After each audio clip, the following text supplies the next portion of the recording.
All right, guys. So Patrick Conway is our guest speaker today.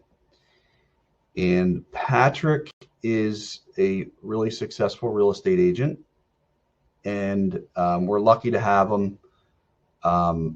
When I joined the CORE coaching group, which many of you know that I'm a student with the CORE, the first event that I went to in the fall of 2018, Patrick was on the big stage. We call it the big stage because there's lots of different breakout sessions and then there's the main session.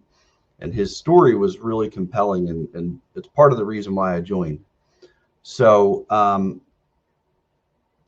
he is going to lay out a business plan today that is very basic and simple. So the goal is that we don't overthink it, because if you're like me, before I started writing business plans this way, for many years, I would say, I'm going to write a business plan. And at the end of 2024, I still wouldn't have done that.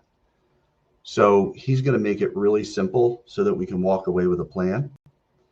And he's going to probably say that we should, keep this plan in front of us, print it out, laminate it, keep it on our desk, and just keep it in front of us so that we have it to refer to. Your business plan is, you're doing all of your daily activities, and you're kind of referencing the plan to see how on track or off track you are, and then making adjustments from there. So we're going to get into some of the daily activities that will result in more leads, which will result in more closings. And it's going to be based on what I would consider to be just some, very inexpensive and very attainable lead generation activities. So what the CORE teaches, and what I basically do in my business for the most part, is stuff that's, I wouldn't say it's easy to do, because it takes discipline and it takes daily activities and trying to meet daily goals. And if you meet your daily goal, you meet your weekly goal, you meet your monthly goal, you meet your annual goal. So Patrick's going to dive deep into this from a real estate agent perspective today, and share lots of tactics that he's using in order to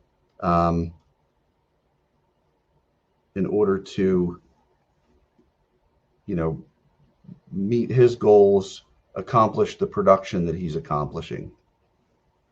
So a little intro on Patrick Conway.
All right, Patrick, are you on with us?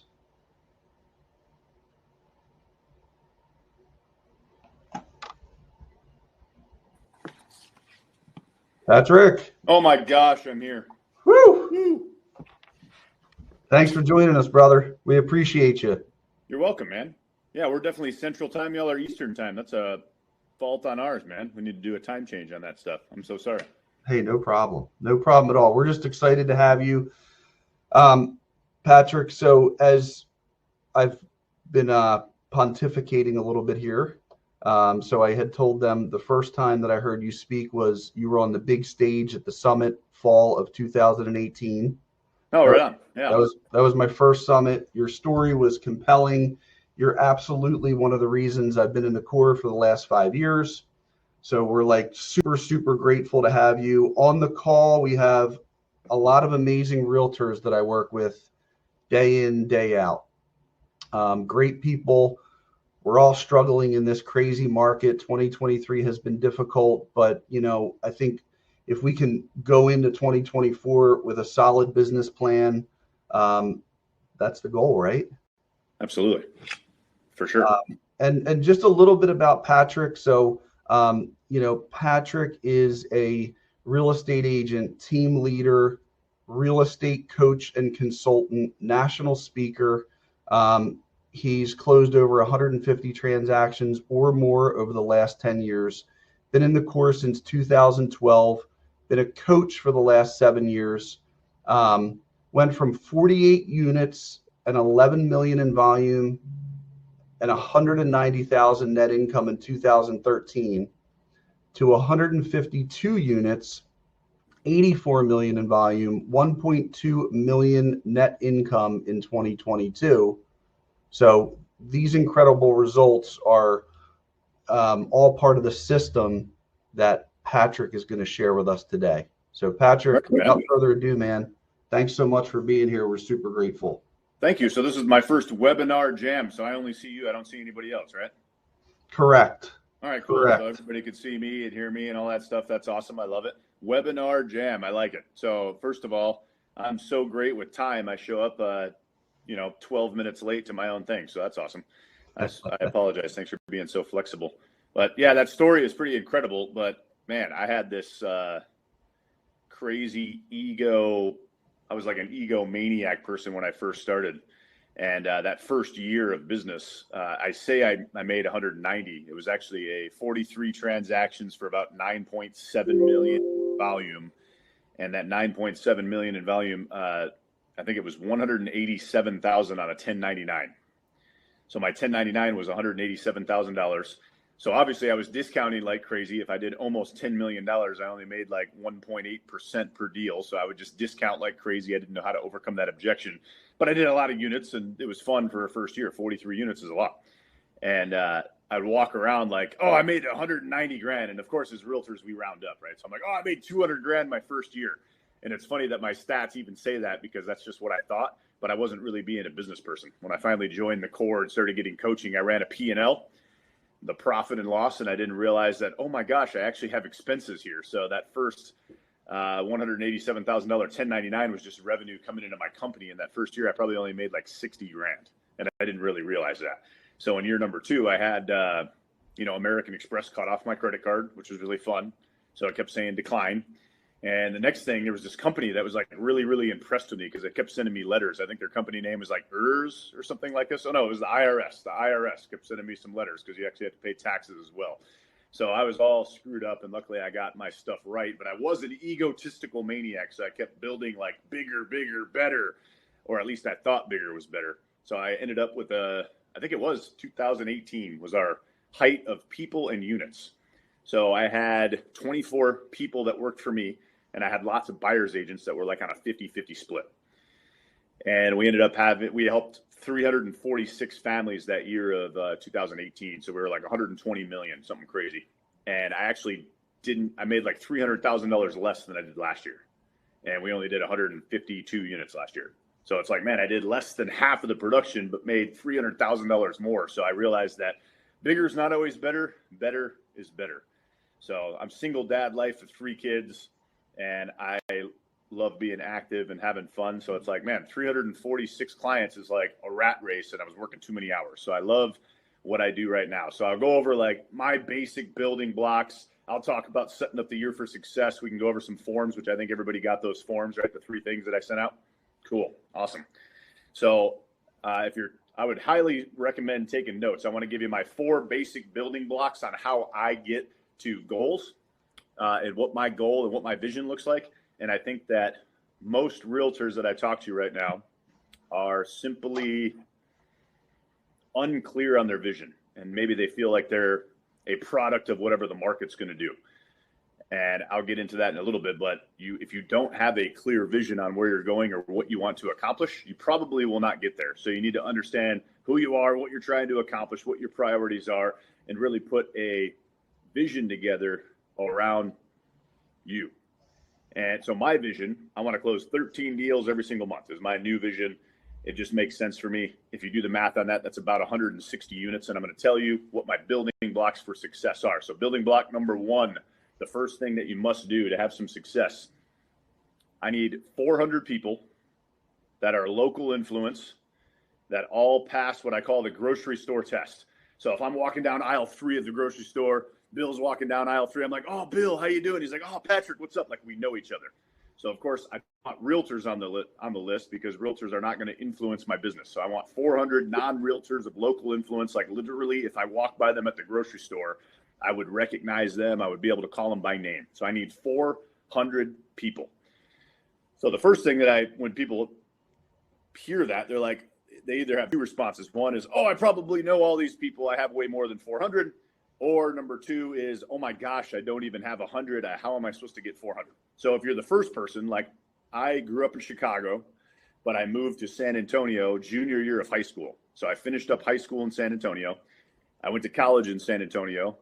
I never left San Antonio. It's just I've been here forever. So when my first coach told me, hey, do you have 400 people on a list? I was like, I am so popular in San Antonio. I probably have like 1,000 people. But when I actually went through my phone contacts and all my social media and ran the theoretical grocery store test on them, I only had about 216 people.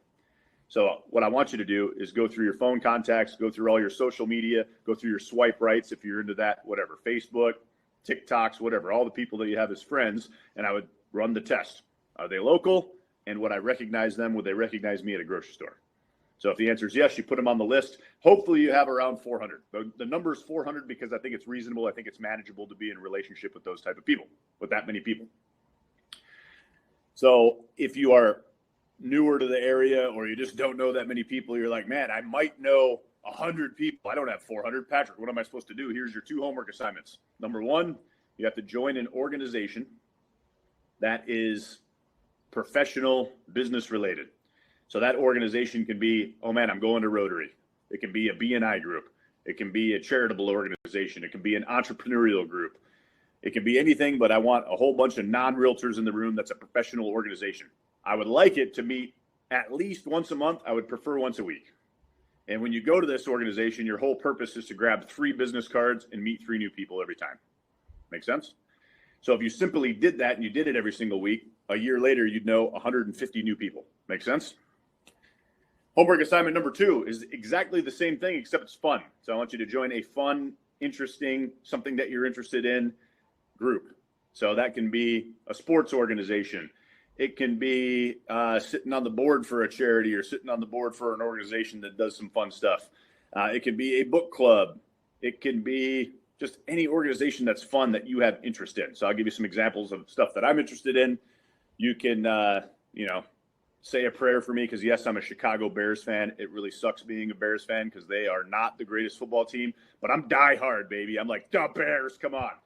So I live in San Antonio, so there's not a whole bunch of Bears fans in San Antonio, but there is a club that is the San Antonio Chicago Bears Association. It's basically a social media group. We get together, we watch Bears football games locally. There's like 255 people in the group, and I'm the only realtor. So when I show up on Sunday to watch the game at whatever bar they picked in my Walter Payton vintage jersey, people are like, oh my gosh, we like have this commonality and we immediately like each other. So you want to get involved in a group like that. I also play a ton of pickleball. So I'm in 2 different pickleball leagues. Each league has 40 or 50 guys in it. So now all of a sudden I got access to 80 to 100 different guys because of the 2 pickleball leagues. And I just love playing pickleball for fun. So I've been able to meet some new people that way. So if you got your professional organization and you've got your fun organization, it's very easy to get to your 400 people. Make sense? So Bill, how often does someone move? I think every 6 years. Every 6 years? I think that's almost spot on. I think NAR says 5 to 7 years. So 6 is right there in the sweet spot. In San Antonio, we're a big military city. We've got so many transient people coming in now. I think that we're probably more like 3 years, but anytime I do any stat, I like to do worst case scenario or most conservative. So I'm going to use 7. So I think we can agree that even in your marketplace, at least every 7 years, somebody's raising their hand being like, I want to buy something, I want to sell something. So that's an accurate stat. So statistically speaking, 7 goes into 100 about 15 times, which means 15% of everybody out there will end up raising their hand saying, I'm going to buy something, I'm going to sell something. So if I have 400 people and I know that that conservative stat, 15% of those 400 are going to end up buying or selling every single year, that is 60 deals, which is amazing. That's 5 freaking deals a month if you just took care of the 400 people correctly. So I'm going to tell you how to take care of them. So for those of y'all that are taking notes, there are 6 things that I do consistently to that group of 400 people on building block number 1. So on your papers, on your notes, put 1 through 6. So the first thing that I do without fail, every single month, I send a evidence of success postcard. I send an evidence of success postcard. And an evidence of success postcard is just that. It's an evidence that I am a successful realtor.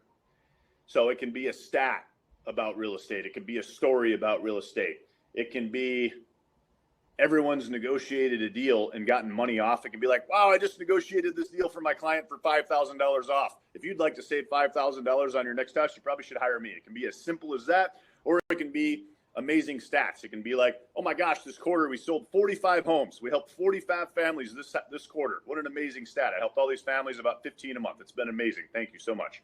So it can be anything. But if you're newer to business and you don't have those amazing stats, it can be as simply as, hey, I negotiated this deal for somebody, right? But I think you need to send an evidence of success every single month without fail so they know that you're a realtor. Hey, Patrick, really Go quick. ahead. So anybody, if you have questions, please put them in the chat. We do have a question here. It says, do you mail these items? So this is old school snail mail, right? Yep. So yeah, if anybody chats in there, I can see it. So I'll read the question so everybody knows what's going on. And what makes it really hard to shop? I don't understand that. So you can elaborate. That was, I think, when you said if you knew 400 people at the supermarket. Oh, you'd be like, stop it all the time. Oh my gosh, hey. Oh my gosh, hey. Not like that. But exactly. I like it. Megan's funny. But yes, I actually physical snail mail. So it is a Frisbee in the trash, really, until it's not. So once they're ready, they'll be like, oh my gosh. So if I'm hitting them over the head, Patrick's a realtor, Patrick's a realtor, Patrick's a realtor, they will remember that when they need a realtor. So it's instrumental to send that every single month without fail. I'll give you a dumb story. We had somebody that was part of the core who was very passionate about cooking and baking. So I was coaching her. Her name's Sally. And she had a restaurant and a bakery. And the restaurant and the bakery were like basically breaking even. So for all these years, she was just like breaking even on the bakery and restaurant. She loved it. She just wasn't making any money. And she was a part-time agent. So she finally gave the restaurant and the bakery up, became a full-time agent, started making some real deal money. But her passion was like cooking and baking. So she ended up sending recipe cards to stay in contact with her database. So she had about 400 people. She'd send the recipe cards out. And I'm telling you, the recipes were so amazing. I went through a divorce like 4 or 5 years ago. I didn't really know how to cook. The recipes would come to my house and I'd follow it step by step. And it was like I was a damn chef. It was amazing. So it was like legit recipes. The problem was after doing it consistently, in like month number 9, Sally got a call from 2 people. And it was like, hey, Sally, we just moved. Here's our new address. Please continue to send us the recipes. So the problem is she marketed herself as the lady with the recipes and the awesome cook and the chef. And she didn't market herself as a realtor. So it's vastly important for these 400 people to just remember you and real estate synonymously. So an evidence of success postcard every single month without fail going out is awesome. Number 2, the second thing that I do with this list of 400 people, I need them to know, like, and trust me. So if they want to stop at the grocery store and actually ask me how I'm doing, they got to know and have a glimpse into my life. So I write what's called a letter of the heart. So it's a letter of the heart. It's something where it's not an Ed Mylett podcast. So if you're familiar with Ed Mylett, he's in the entrepreneurial space. He's like about coaching and he gives a great lesson. So if you're ever looking for like a good lesson every Tuesday, there's an Ed Mylett podcast on any of the streaming podcast platforms. Unbelievable to listen to, but that's not what this is. This is about a story about you. So I'll give you my greatest story of all time that I wrote down and sent it to my 400 people. And it was about a year ago this time. So I'm a single dad of 3 kids. I have twin boys, and I have a daughter. My daughter is about to turn 9. My twin boys just turned 6. So at this time, my daughter was about to turn 8, and my twin boys were 5. And every doctor in the world wants to talk to us because I have identical twin boys. One is autistic and one is not, which is really weird because they're identical. So every doctor in the world's like trying to talk to us and be like, wow, this is so weird that, if one's autistic, both of them should be. Very, very interesting. But my autistic son, his name is Vince, he is awesome. But at 5 years old, about a year ago, he was barely saying any words, like at all. So he was pretty much nonverbal. And I didn't, you just don't know, fear of the unknown. I'm like always worried about him. I'm like, man, I just want to provide the greatest education or whatever I can for him. So he'll communicate a little sign language, stuff like that, but he would barely talk. And he would say, maybe he'd say dada, something every once in a while. That was about it. So he's like a baby vocabulary wise at 5 years old. So we're sitting around the dinner table and it's December 23rd. So of course, 2 days from now, Santa comes and my kids are just so pumped and excited. And the funny thing about my twins, one doesn't say anything and one never shuts up ever. So at dinner, he's like not even eating. He's like, Daddy, I want Santa to bring me Legos and dinosaurs and more Legos. And I want a big dinosaur and a little dinosaur. And I'm like, whoa, bro. You have been a very good boy all year. So yes, Santa's going to bring you that stuff. I look at my daughter. I'm like, baby girl, what would you like? And she like thinks about it for a second. She's like, well, it's really Jesus' birthday. And he's like the most powerful. And she goes like this. And Santa's really powerful. And she goes, if they can combine powers, I feel like they have enough power to help Vince talk. And that's what I want for Christmas. And then I basically like shed a tear or two. Wow. And I was like, oh my gosh. So I took a little selfie of us at the dinner table, just a round little table that we sit at. And I wrote 3 paragraphs of that quick story explaining that. And I sent it out. And oh my gosh, I think in a week's time, I had 400 people reach out to me because it was raw, it was real, it was something about me. So if I write a story like that every single month, oh my gosh, people at the grocery store, when I run into them, want to stop and be like, oh, how's Vince? How's your daughter? What's going on with Brody? And they just feel like they know me because I let them into my life. Make sense? Now, not every story is as epic as that one. Like my son now, he says so many words. It's awesome. So he's really, really, his vocabulary skills are great. And in September, he officially got potty trained. So if you have like a 6-year-old in diapers, it's like, oh my gosh, but now he's potty trained. So I want him to sit down on the toilet, but he sees me and his brother stand up to go. And he's been trying to stand up, but he has zero aim and doesn't understand the concept of like aim inside the toilet. So there's like pee on the walls and ceilings and all that stuff. And that was my last story. So some of them are like ridiculous. Some of them are really heartfelt. Some of them are epic, but at least it's about me. So if I send those every single month, people feel like they know me. So number 3, third thing I do client parties every single month where I invite all 400 people. So all 400 people at least get an invite.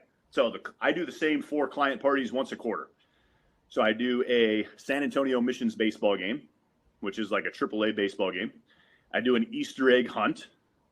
I do a movie day where we rent the movie theater. Everybody comes out and watches a movie. And then I do a pumpkin patch related Halloween costume / grab a pumpkin thing. So those are the 4 that I consistently do. The most expensive thing is the baseball game that we do. It probably cost me like $9,000 to do that. But then the Easter egg hunt barely costs me anything. I mean, we do it in the park for free. My staff gets everything together. We hire an Easter bunny and we have some like food and snacks. And it's like not even $500. My first client party ever when I had no money was, hey, I didn't have any kids at the time. I was like, hey, we have dogs. I'm going to do a dog party. So come out to the dog park, bring your dog. We'll take some pictures with your dogs. We'll have dog treats and that's it. So that's what we did. And we had like 80 people show up with their dogs. And it literally I think we bought like $50 worth of dog treats or something like this. It was like no big deal at all. So it doesn't have to be expensive. It just has to be something where you can hang out. And invite is half the battle just to stay top of mind. So I do 4 client parties every single year. Awesome. Great story. Thank you, Megan. Megan's like got the chat going on. I like it. Cool. Yeah, if you have a question, put it in the chat because I see those things pop up. No problem. And I know I'm talking with lots and lots of tactics here. So if you have a question, throw it in that.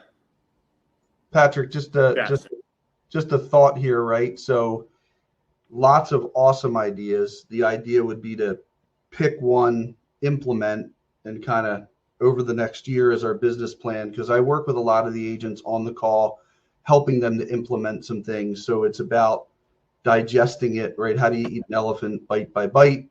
And don't get freaked out because Patrick himself, you're a fast implementer, but you still implemented with some sort of methodical sequence, I'm sure.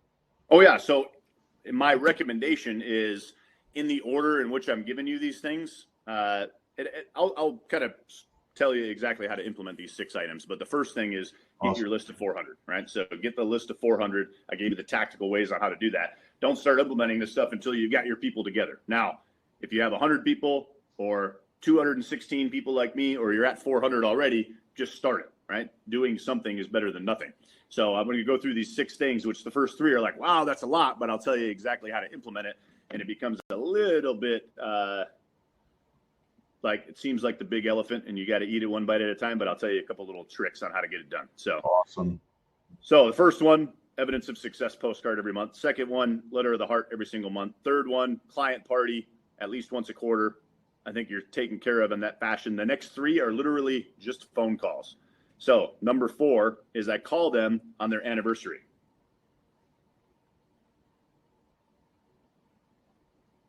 So what that looks like is if they've ever bought a house or sold a house from me, it immediately goes into my calendar, which everybody has one of these probably hanging around, which is an iPhone or whatever phone you have. And there's a calendar in there. And I literally just put it on reoccurring event.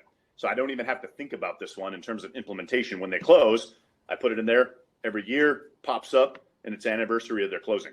So to make things easier, obviously I have some staff, but they print out one of these for me all the time, and it gives me all my birthdays and all my anniversary calls. So I got 3 birthdays this week that I have to call, and I've got all my anniversary calls on a sheet so I don't screw it up. But this same exact stuff is in my calendar, and it just pops up. So I know all the birthday calls, all the anniversary calls that I need to make, and it's just a very, very easy thing. So that leads me to number 5 is birthday calls. Anybody that's on that list of 400, I need to call them on their birthday and just wish them a happy birthday.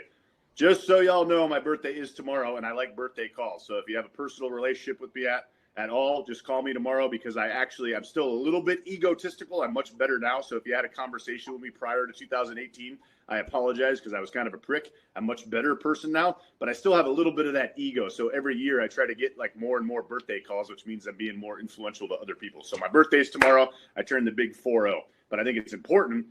The important people in your life, you need to call them on their birthday. If you want to be really snazzy about it, call them the day before and be like, Bill, your birthday's tomorrow. I wanted to be the first person to wish you happy birthday, so you kind of stand out a little bit more.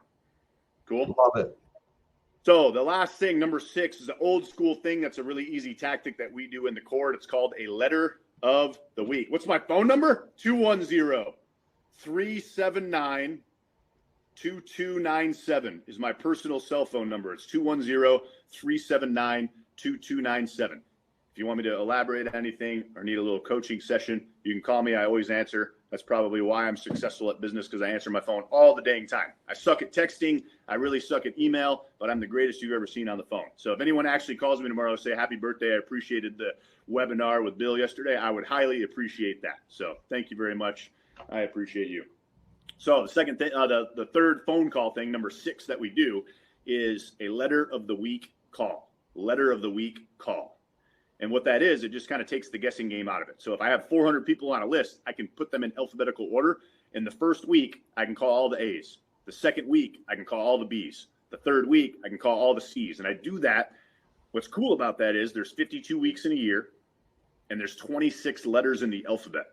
So what that means is if I just follow that system, everybody on that list would get 2 on-purpose calls from me per year.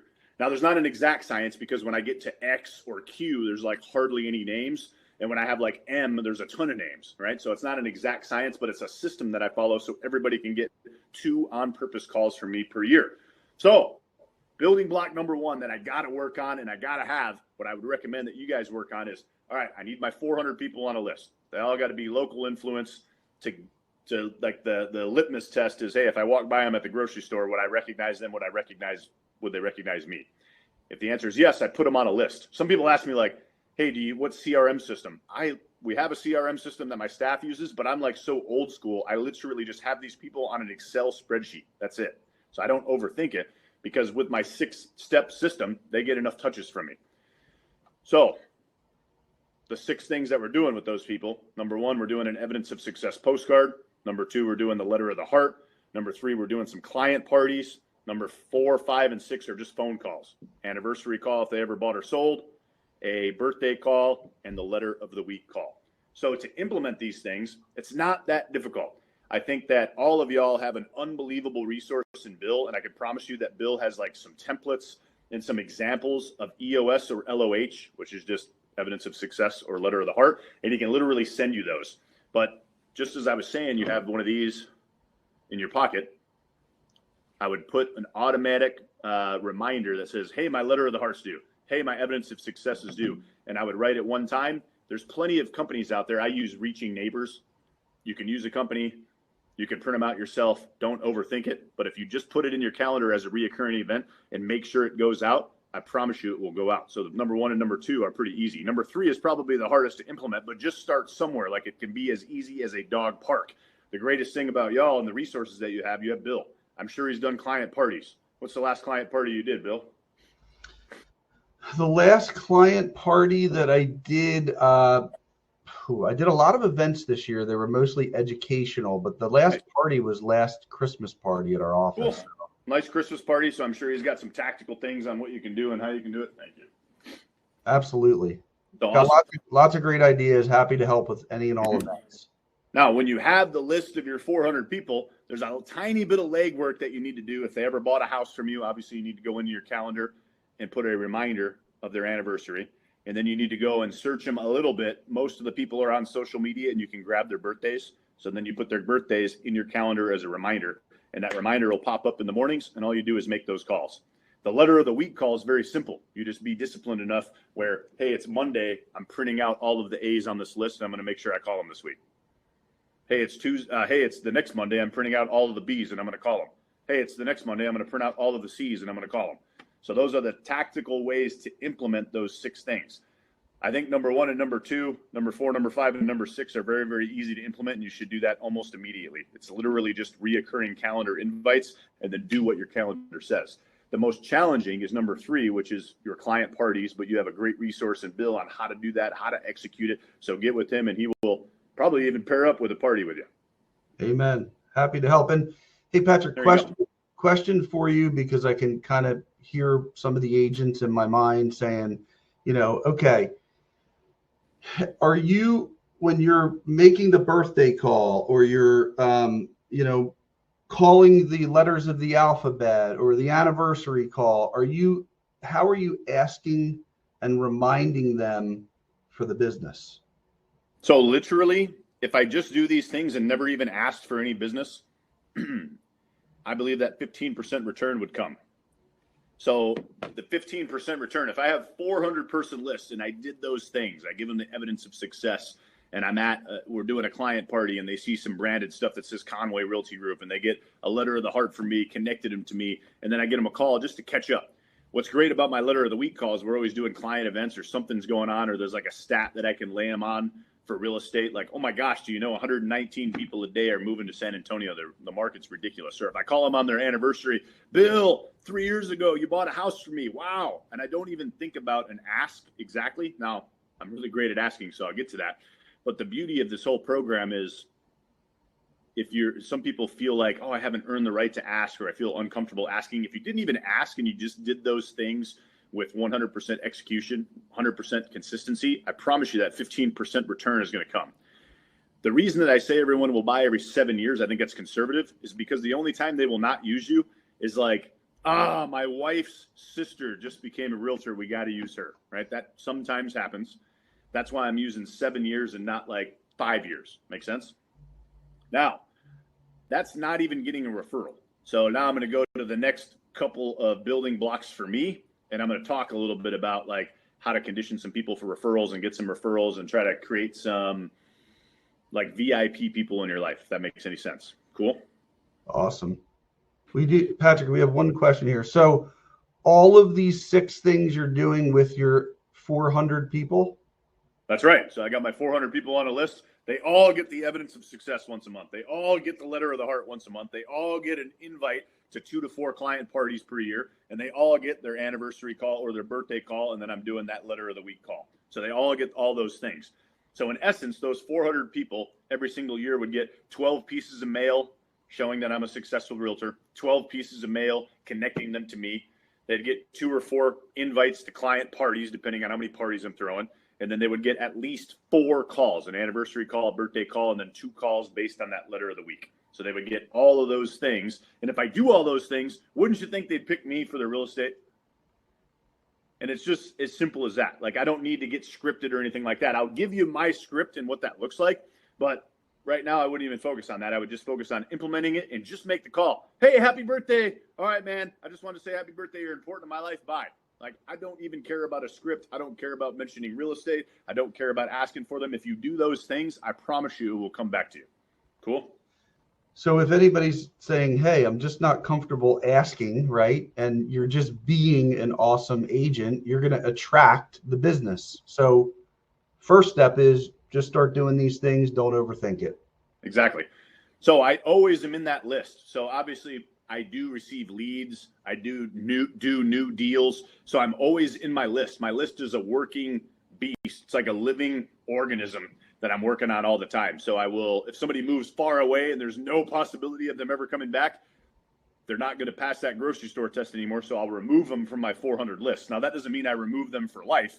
I've sold over 2,300 homes. So I have all of those people on a list where they get something, but really my building block number 1 is to have 400 people of local influence. So if somebody's no longer local, they will come off of that list. If I get a new lead and I like them and I'd recognize them at the grocery store and I'm helping them out, they'll go on the list. So there's names coming on and off all the time. So once a month, I am in that list, reorganizing, looking at it, adding and removing names for sure.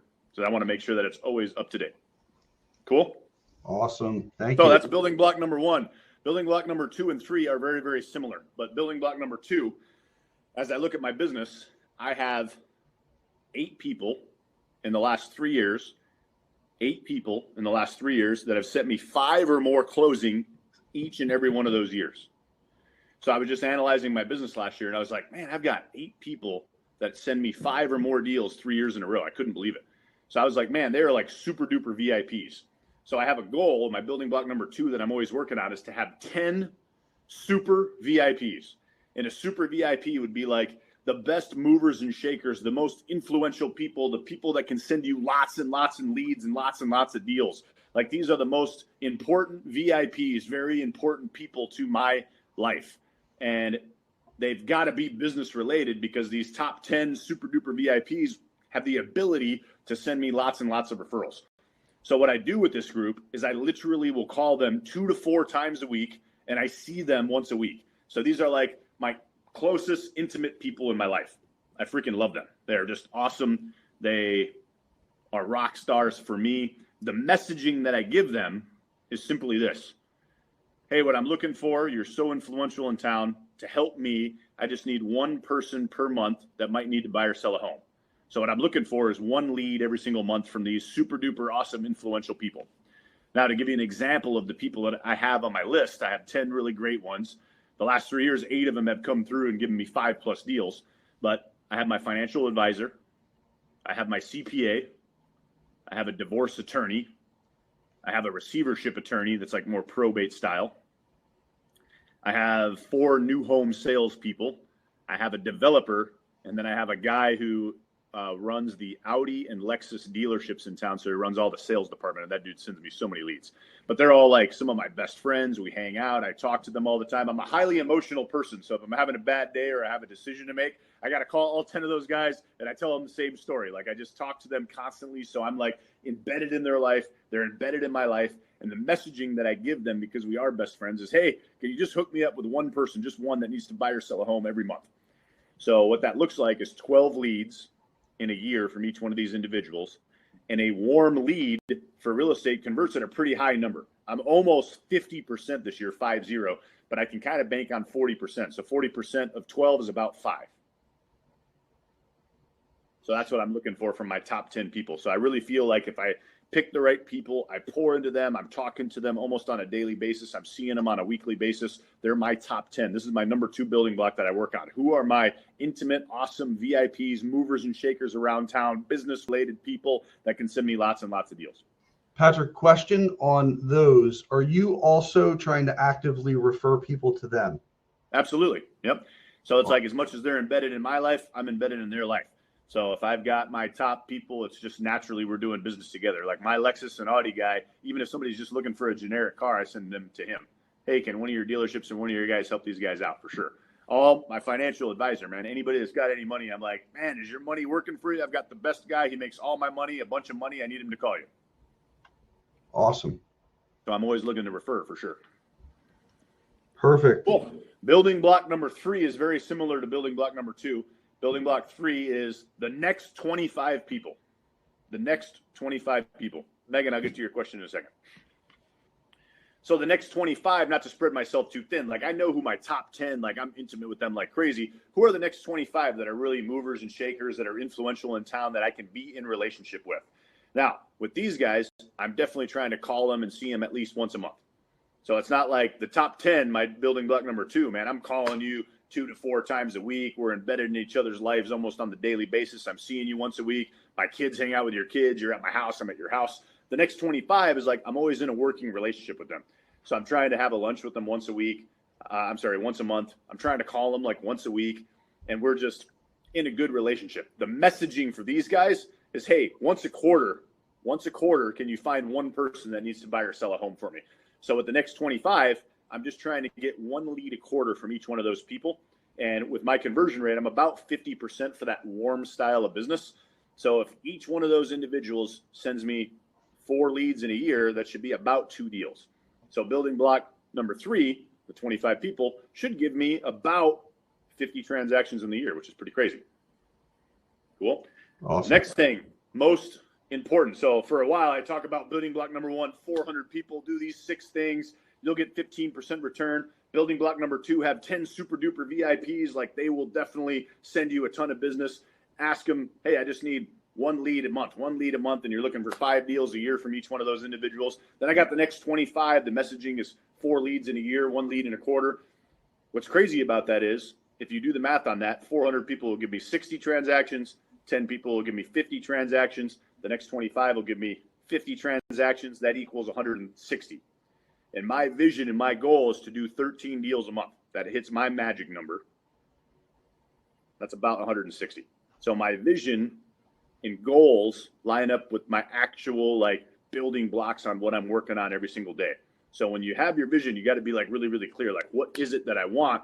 And then kind of reverse engineer those numbers and work on those things that actually move the needle towards your vision. And when you have that, oh my gosh, everything's clicking. But when I talk like that, a lot of people are like, man, it just seems like you're only about business. So building block number 4 is the most important. The most important. I'm a highly emotional person. I think attitude means everything in sales. There's a lot of days where I just feel like curling up in a ball and not really doing anything.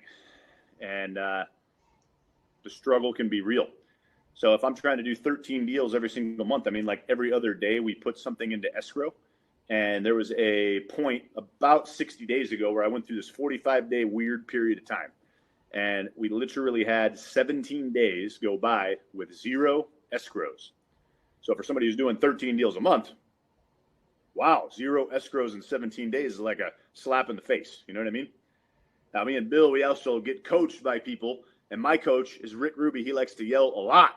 So when I do 17 days without escrow, I was getting yelled at all the time. I'm like, oh my gosh, I better get back to work. So I'm like working really, really hard. But I can tell you that a lot during that time, I would question a lot of things like, man, why has this happened to me? Is it because the interest rate's almost 8%? Is the market really slowing down? It had nothing to do with that. For the longest time, I've been like single dad. And I was like, man, I don't think any of this soulmate stuff even exists. I'm just going to be the world's greatest realtor, the world's greatest dad. I'm totally cool being single. And then poof, somebody appeared in my life. And she's amazing. And she's literally my soulmate. She's awesome.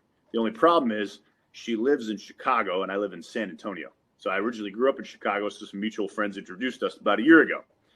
So a few months after hanging out, we're like, are we really going to do this long distance relationship thing? So everything started getting more and more serious. And around the summertime, it's like, I'm invested. So if I didn't have my kids in the summertime, I basically was up in Chicago, which is really, really fun in the summer. So I was having a lot of fun. And I was thinking, man, the nature of Zoom, and I just have to make lots of calls to my people. I can go to Chicago a bunch and be on the phone with everybody, and my business will not skip a beat. Well, it skipped a few beats, and that's why we had 17 days without an escrow, just because I was not present. because I need to be face to face and I need to be working with my top 10 people in my next 25 and I need to see them or else it doesn't make as big of an impact. I can't just get it done on the phone. So that's the real reason why those things are happening. But I can tell you my building block number 4 are all the people that will keep me in the game. They will keep me like what's in your well comes up in the bucket. And this group, this building block number 4 are people that fill my well with like all of the tenacious mentality and the greatness and the passion and the drive to be the best version of myself that I can possibly be. So, for example, I have 3 little kids like Vince, Brody, and Haley. They are never really going to send me somebody that needs to buy or sell a home, but oh my gosh, they make me feel awesome every single day. My girlfriend lives in Chicago. She's never set foot in Texas other than for me. So she knows no one here. She's never going to be like, hey, here's the deal. But man, every time the phone rings and it's her, I smile. And she makes me feel great. I just mentioned the guy that yells at me all the time. He lives in Charlotte, North Carolina. He knows some people in San Antonio, but they're all realtor or lender related. So it's not like he's going to send me a direct deal. So, but man, that dude holds me accountable, keeps me going, and he's super, super influential. So these are the type of people that are in that building block number 4, which I call the essential people in my life. They fill my well with the right stuff.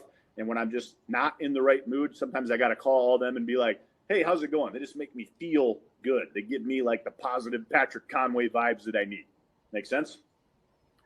So I live my whole real estate life on those 4 building blocks. And I think that if I piece them together and I have my 400 people that I'm doing those 6 things with, I have my building block 2 and 3, and I'm trying to go to lunch with them and see them and be integrated in their business, refer them, ask for referrals from them, and then worry about my building block number 4 when I'm like not in the greatest positive mood. And I'm just like, those are the people that are really moving the needle for me. If I just stay in touch with those, man, that looks like 160 transactions in a year. I'm feeling good. I'm having fun. I have a high touch, high referral based relationship, and everything's moving in the right direction. Make sense? Absolutely. And just one thing to add here, guys. So I've been in the core for 5 years. It's completely changed my business in amazing ways. People who know me definitely have seen that transformation.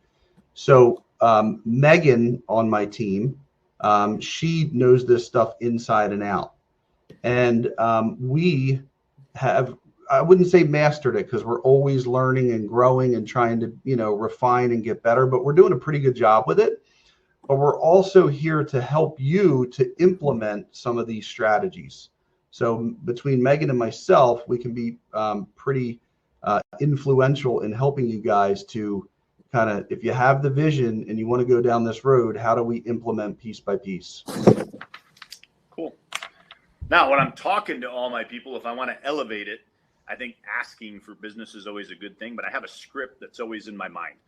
And the script is basically 6 parts and it's 1 word for each part, basically.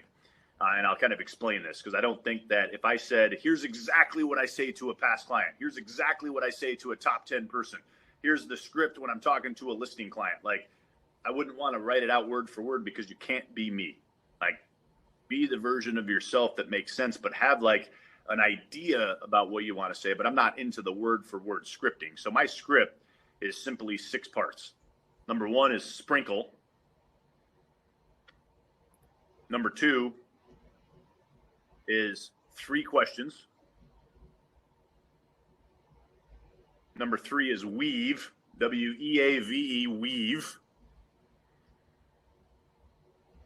Number 4 is honor. Number 5 is favor. And number 6 is how. So those 6 words are in my mind all the time. Sprinkle, 3 questions, weave, honor, favor, how. So I'll tell you what that means. So when I first start talking to somebody, to get them to open up, sometimes I have to put a little sprinkle on them. So my sprinkle of the day is like, what a whirlwind of a day. I like literally went down. You ever go down like a dark like hole on your phone right before you go to bed? I don't know what popped up, but something Chris Farley popped up, and I freaking love that man. Adam Sandler was in town in San Antonio. He did like his comedy show the other day. So I think my phone heard me say that. So there was like some SNL something advertisement that came up with like Farley and Adam Sandler. So I'm talking to my girlfriend. She's coming into town today. I'm so excited because she's going to be here for my birthday and Christmas and her birthday and New Year's. She's going to be here for like the whole month. So she's coming into town today. So last night we're talking on the phone. She's like, I'm all packed. I'm ready to go. I got my flight in the morning. I'm like, cool. And when I got on the phone, something popped up. So I start going down this rabbit hole of SNL, Chris Farley, and Adam Sandler, which is freaking awesome and hilarious. But before I knew it, I think I watched like 7 different, like 5 to 10 minute skits. And I'm like, oh my gosh, it's 1:30 in the morning. What the hell am I doing? I have to wake up at like 6 in the morning to take my kids to school. So I got a limited amount of sleep. So I wake up, I'm like, wow, I'm a little tired, but I'm super excited because my girl's coming to town. And we take my kids to school. She texts me, oh my gosh, I overslept the alarm. I don't know what's going on, but I'm like running a half hour late. And then there's extra traffic in Chicago. If you ever think you have like in San Antonio, I think we have traffic, but it's like I go hang out in Chicago. I'm like, no, that's real traffic. So it took her forever to get to the airport. She's like running through O'Hare, and they closed the door right when she was getting there. So they didn't let her on the plane. So she missed the plane today. I'm like, you got to be kidding me. So I leave my house and come to my office. I'm like, it's okay. They got her on another flight going to Houston, then San Antonio. So she'll come in at 5:30 instead of 12:30. So I'll pick her up at the airport at 5:30. So I'm calling some people. I'm like, hey, I can rearrange my schedule again. She's not coming in. So I added a couple of appointments, and I'm supposed to go meet somebody around 10, right down the road from my house. It's like a listing that we have on the market. So it's a good buddy of mine. So I go to his house, and we're sitting there, and he's like, you want a cup of coffee? I was like, sure. So I'm sitting in his driveway just talking about his house and blah, blah, blah.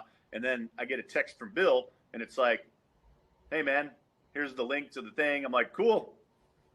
Or I don't even know what I said. I said, cool, man, see you then, or whatever. He's like, well, I don't quite see you on here yet. I'm like, what do you mean? He's like, well, it starts at 10. I'm like, oh, my gosh, are you kidding me? Luckily, I was right down the road. So it's like the day just went like, blah, like it just got diverted, right? It's just crazy. So I'm having a little bit of a tough day. So that is me sprinkling a story. Now, that was a little bit longer than what I like to do, but I'll sprinkle a quick story. So if I'm telling somebody, I'd probably be like, oh, my gosh, I've had one heck of a day. I got like a limited amount of sleep. My girl's supposed to be in town. I'm so excited. She missed her day flight. And then I had something at 11 o'clock, but it was really at 10 o'clock, and I was down the street with a client. Oh, my gosh, the day started out like ridiculous. You ever have one of those days? So that's my sprinkling of a story that just shows you that I'm like a normal person and a normal human being. It might be my superpower because I'm just vulnerable, open, honest. But sometimes I got to sprinkle my story that's not business related to get people to open up. So number 1 is sprinkle. Number 2 is 3 questions. Once I tell them a story like that, I'm going to be like, how are you doing? What's going on? Normally I'll get like the real deal because I just gave them a real deal sprinkle of a Patrick Conway story.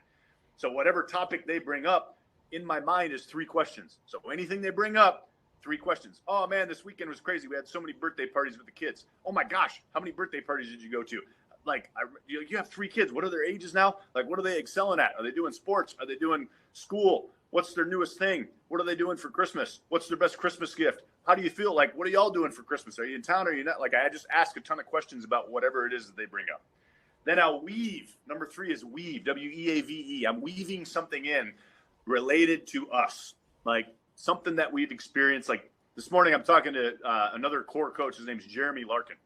And Jeremy and Larkin and me are pretty good buddies, but he's a huge college football fan. I'm a sports fan overall, and I like college football. I'm still giving him a hard time that Ohio State lost so bad to Michigan. He's a gigantic Ohio State guy. So I weaved in the fact that I'm just poking him a little bit, like just punching him.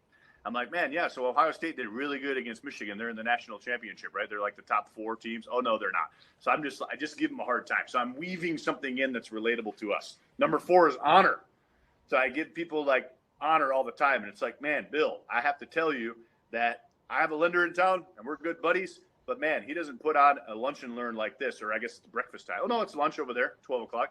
He doesn't do like the webinars and bring the value and like some of the tactical things. And like the way that you care for your agents is like second to none. Like any conversation that we've ever had, everything that I've ever heard about you is like, man, the level of service that you provide to your realtors is like second to none. Like I need to get my guy to elevate his business. Someone would be like, I'm telling Bill to get his license in Texas so I can send him all my business. It's just amazing how you take care of everybody. So honor is like, give them a ton of honor, but make sure it's genuine. Make sense? Number 5 is favor. So once I give them a ton of honor, I'm like, hey, Bill, I got a big favor to ask you, but I just gave them a ton of honor. So they're like, cool, anything. They feel really good, right?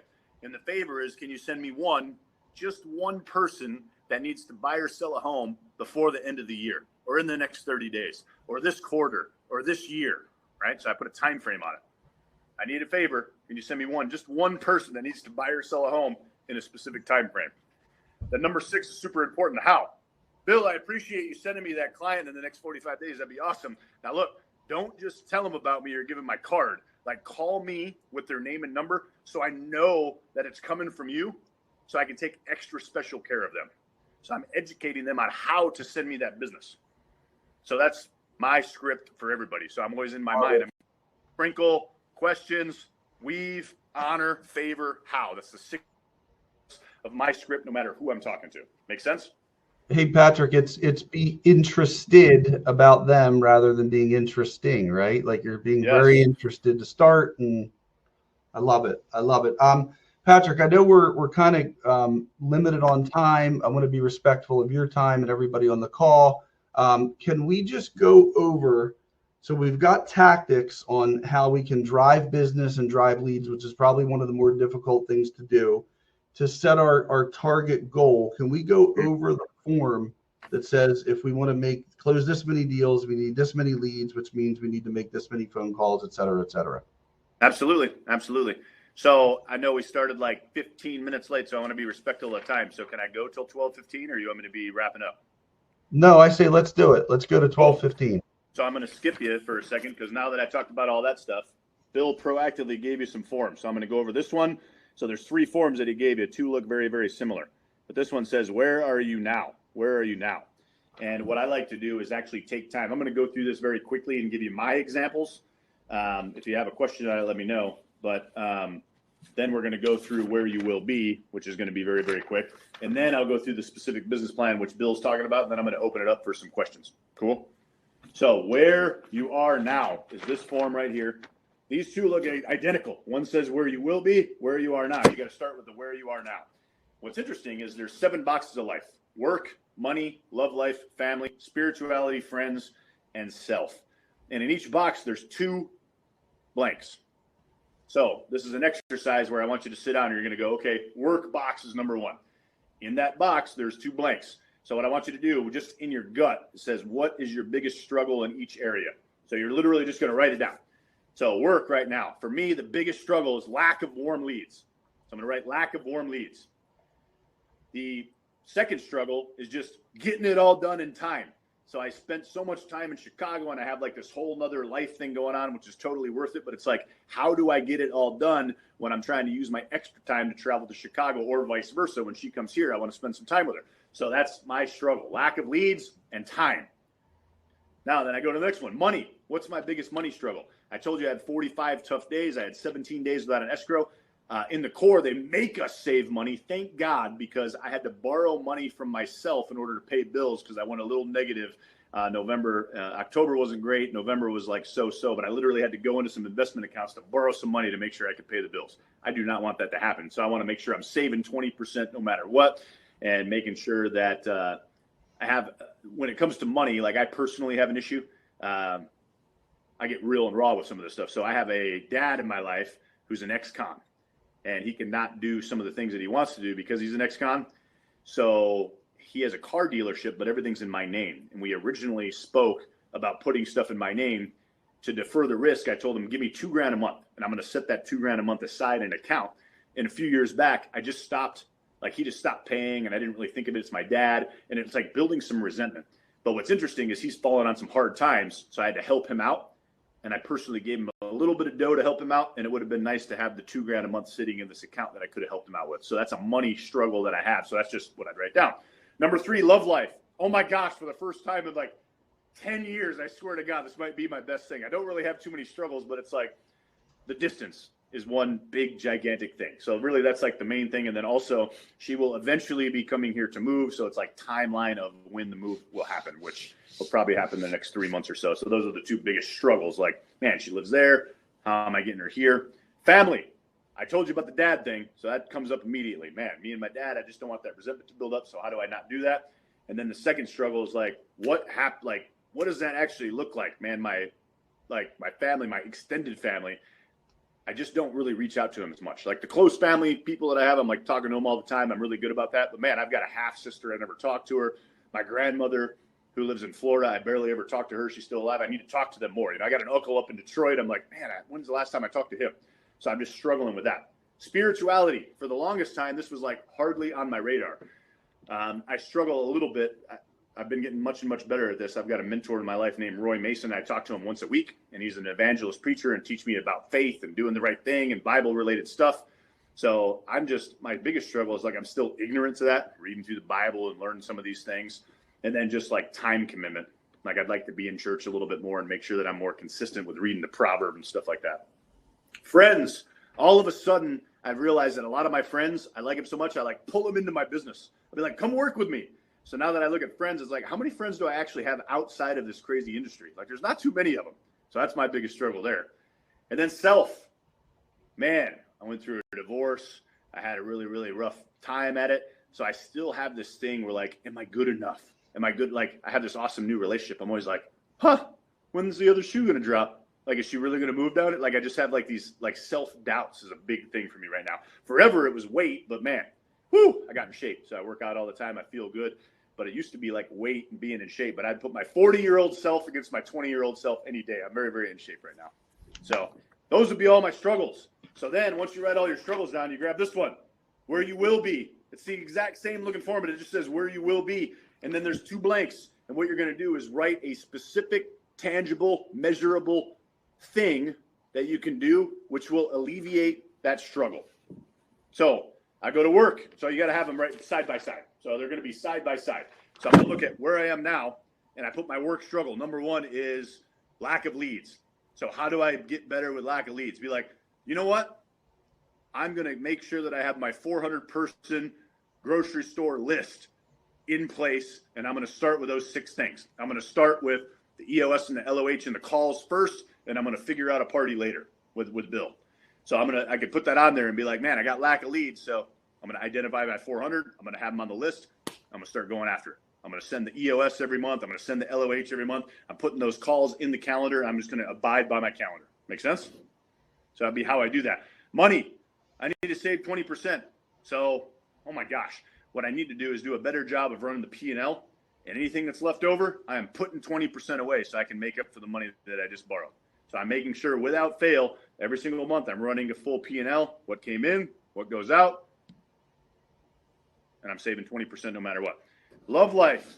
So what I want to do is me and my girl, we have something called a safe tree. And every time that we have like a date night, we have a date night once a week, or we have some cool monumental thing, I'm going to call Safe Tree. And the Safe Tree conversation is like no judgment, ask a question, be insecure, whatever you want to do. So we have the Safe Tree stuff. And I'm going to vow that every date night right now, Safe Tree will be about, hey, what does it look like? Like, where are you at? What's the move looking like? Obviously, you're way up there. How are we doing? So I want to make sure we're having lots of Safe Tree conversations.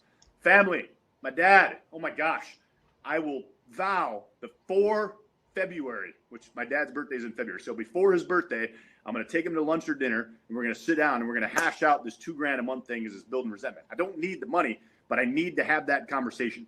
So I will have it before his birthday, which is mid-February. So we will go, and I say mid-February, I'm going to be out of town for like 3 weeks in Thailand, or I do it before that. So I'm not like dragging it out. It's just time frame. But before mid-February, I will have that conversation with him, and that will help me out on family.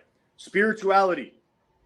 I have a Bible app on my phone, and I used to have it where it would pop up in the morning when I'd wake up to like read the proverb. I'm going to go back to that notification so I can just click it and it'll pop up and I'll read the proverb of the day. That will help me. So every single day I'll have the notification that literally pops up. All I got to do is touch it and read the proverb. It'll take me 2 minutes. So I'm going to do that. Friends, every quarter I'm going to make sure that I have a new guy in my life that's not related to real estate.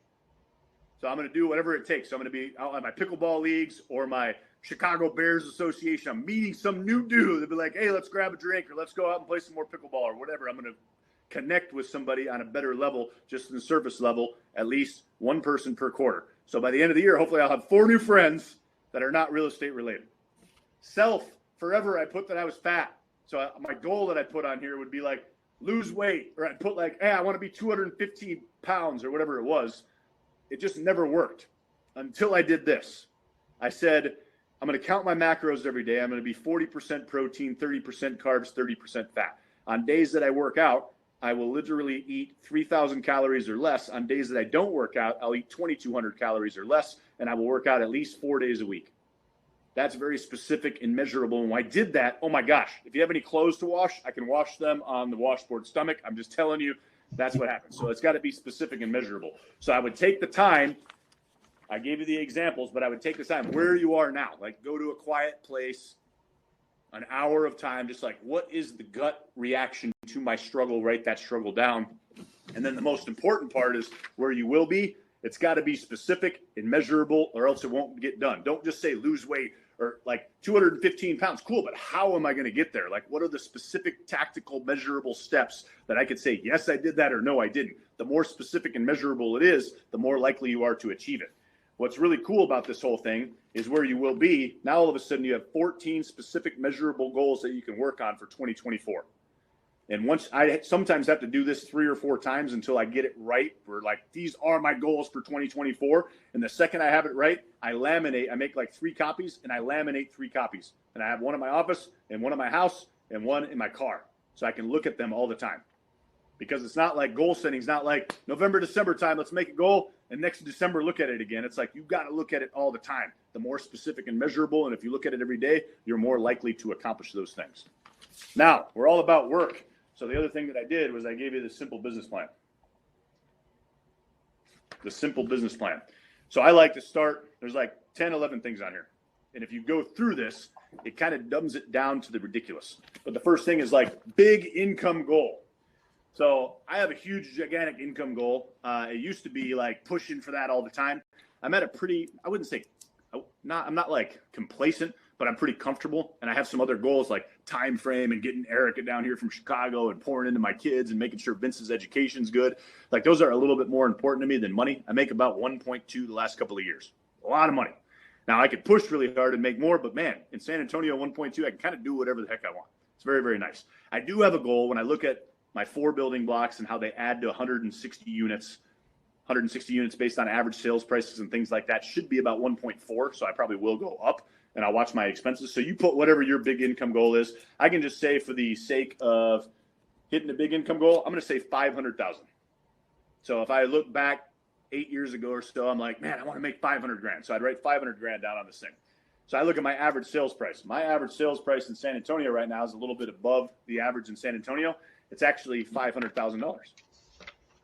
So every time I sell a house, it's about 500 grand. $500,000 is what I'm averaging. So you write down your average. Number 3 is what's your average commission? So if I'm selling a $500,000 home, we average about 3% here. So I'm making $15,000 GCI, $15,000 every time I sell a house. Make sense? Then I go to number 4 because everybody has some type of split. Sometimes you have a cap, sometimes you don't, whatever it is.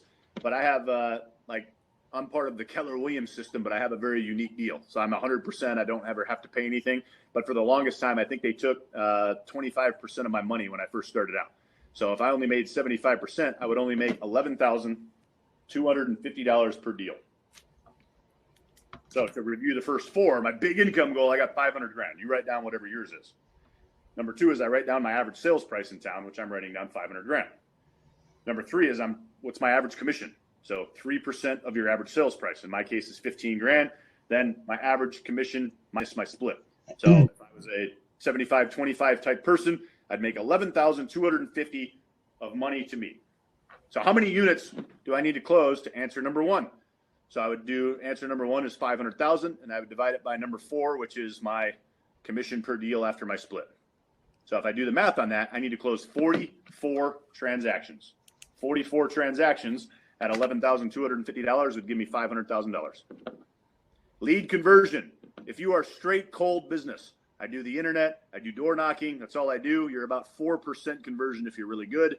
If you're high touch, high relationship, only warm business, like I literally only do warm business. I don't even worry about sign calls right now. I missed the boat on that. I just don't have the time capacity.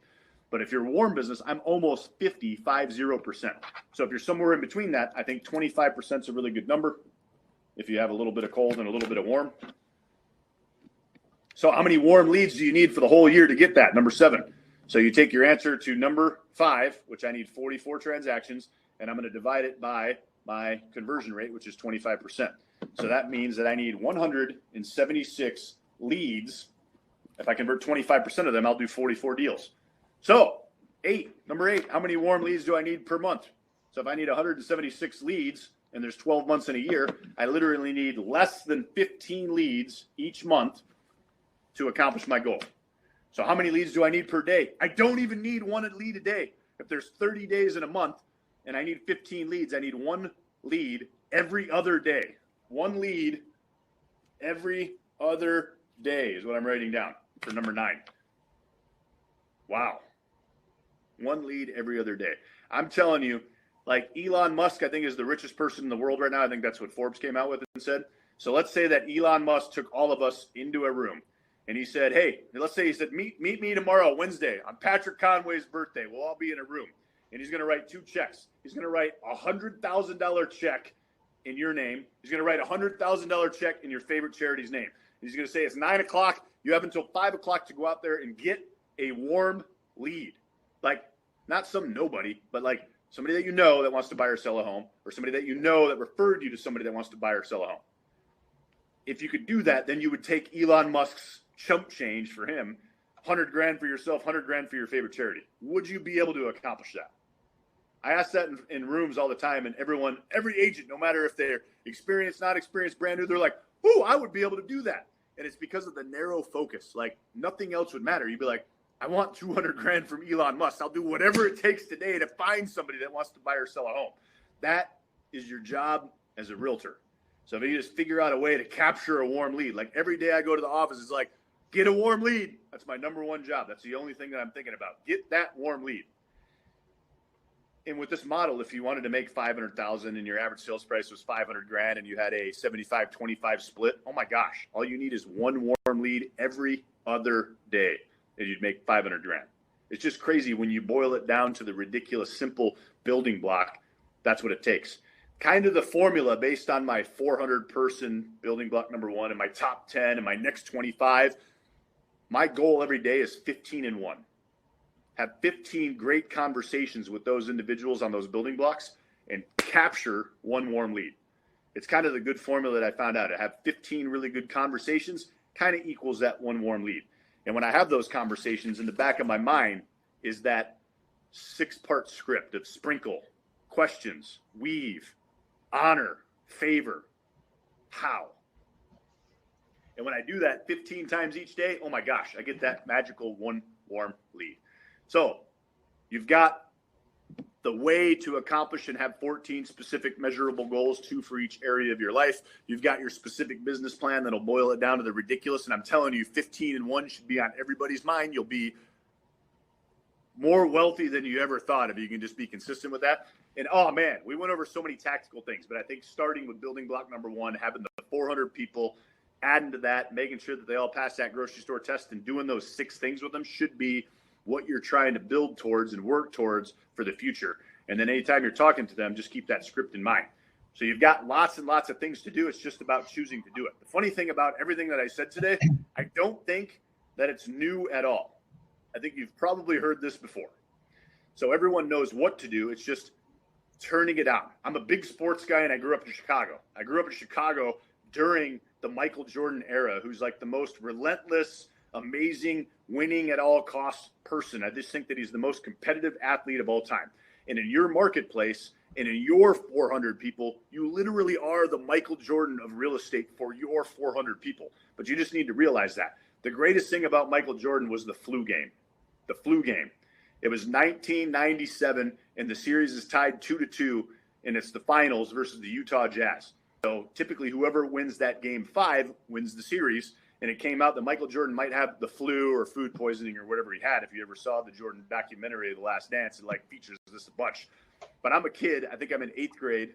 And I'm like with my Jordan jersey and I'm so pumped up. And it's before all the social media and internet stuff. So I'm just watching. And then Bob Costas comes out. He's like, oh, Michael Jordan's dressed. And I'm like, oh, yes, Michael Jordan's going to play. They're going to whoop up on the Jazz. We're going to win the 5th championship of Michael Jordan's career.